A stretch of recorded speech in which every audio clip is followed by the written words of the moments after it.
হ্যাঁ গো, শুনছো? কই গো, কোথায় গেলে?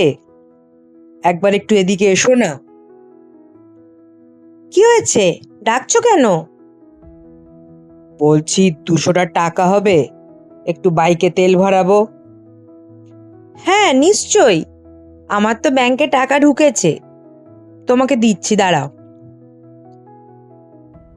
মা, মা, আমার ওই চাকরির পরীক্ষার একটা ফর্ম ভরতে হবে, ফিজটা দেবে? কত? এই 650 টাকা মতন।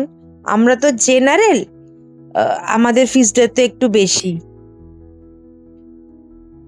আচ্ছা, আমার তো টাকা এসেছে, দাঁড়া, দিচ্ছি। কি হলো রে, তুই এরকম মুখ করে বসে আছিস?